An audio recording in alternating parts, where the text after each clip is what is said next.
Falcons rookie Drake London is in the midst of his most productive three-game stretch in his rookie season.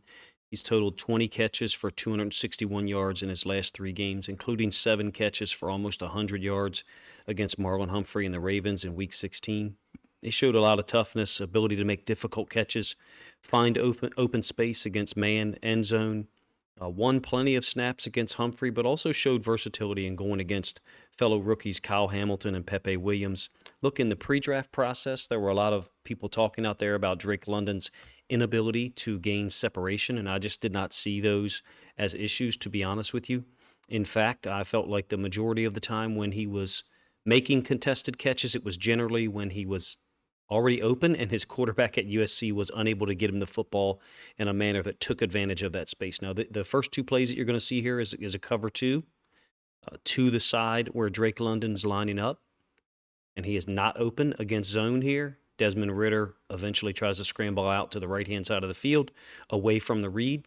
Second play, very similar, except now he's to the single receiver side, to the bottom side of the screen. Again, the Ravens are going to play essentially what looks like a cover two with Marlon Humphrey and Chuck Clark, and there's really nowhere to throw the football. Things did not start off well for Drake London, to be honest with you. Things did not all start off well for the Falcons offense. I thought they made adjustments, and I thought Drake London got things moving more as the game progressed. Here he is in a one-on-one situation against Marlon Humphrey.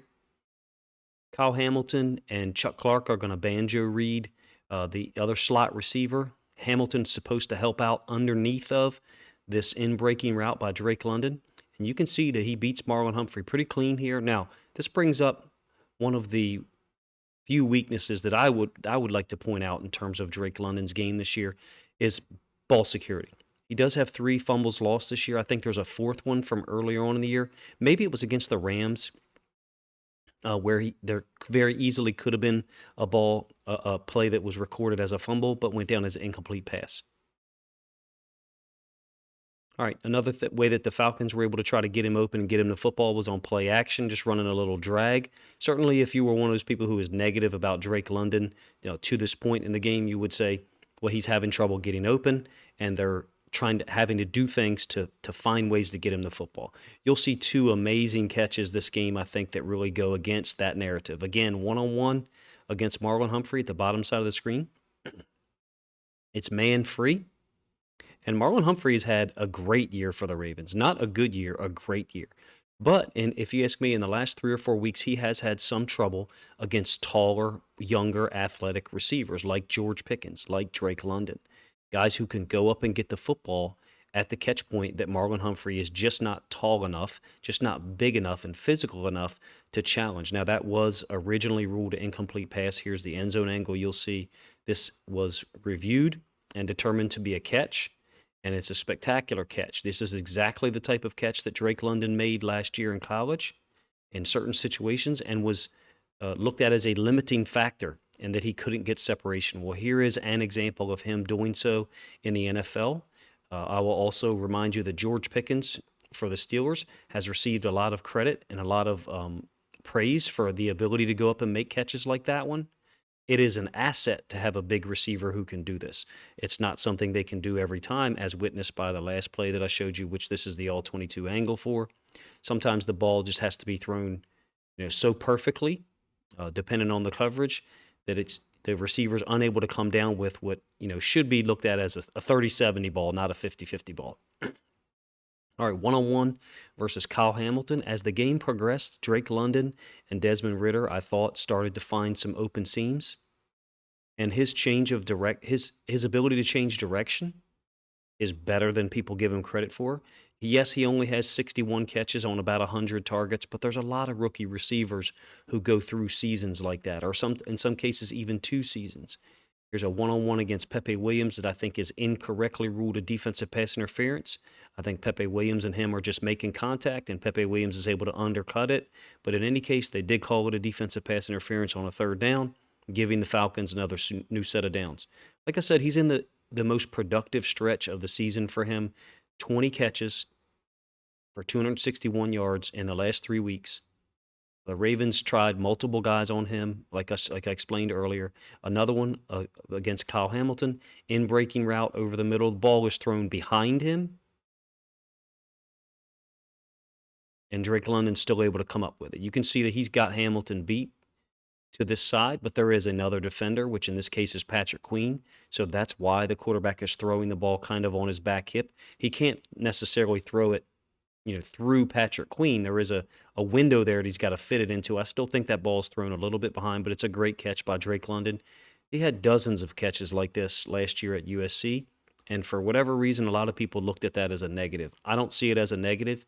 If anything, I just see it as an asset. Against zone, this is one of the Ravens' more vulnerable coverages, if you ask me. They're 3 deep, 3 under, where they're trying to bring 5 but play a safe zone blitz coverage behind it. And Drake London does a great job of identifying where the open space is in zones, particularly in this 3 deep, 3 under, where there's more space horizontally because you only have 3 second level defenders. Let me know what you think of Drake London's play against the Ravens. If you're not impressed by any of the catches that you've seen so far, hopefully you will be by this one. Kind of like a little bit of a flood concept down here to the bottom side of the screen, using his size over top of Marcus Williams in front of Marlon Humphrey, who kind of mistimes his jump. This is an elite catch, and this shows a lot of trust by Desmond Ridder. I talked about in my reaction video that the Falcons really only had one weapon. Look, I really like Cordarrelle Patterson. I think their other running back is pretty tough, but in terms of elite physical gifts, ability to do things like this, Drake London is the only guy they have that I see anyway, in the limited amount of Falcons film that I have watched. I like to do this after each game the Ravens play, try to take a look at how someone performed against the Ravens, particularly if it's a rookie or even a second-year player. In my opinion, Drake London belongs up there with all of the rookie receivers who have been, Garrett Wilson, George Pickens, Chris Olave. He belongs up there with all of them, and you see the skills why he was the first receiver taken off the board. I know that some people were surprised by it. Me personally, as a Ravens fan, I was hoping he was there at 14. That was clearly not the case. NFL general managers, NFL front offices, saw a lot more ability than so many people did who were criticizing him and his inability to get separation. I think he handled himself extremely well versus Marlon Humphrey, versus Kyle Hamilton, and even the 1 rep versus Pepe Williams, which was called a defensive pass interference, which I don't agree with. If you watch the whole video, let me know what you think of Drake London's play, what you think of the way that I broke down the plays for you, if you think there's any missing elements from that game. Thought it was 7 catches, like 96 yards, didn't have a touchdown. There's no reason why Drake London, can't continue this pace of play. 20 catches in the last 3 weeks. Prior to that, he had only had 1 game with more than 5 catches. That was an 8-catch game, I think, in week 3.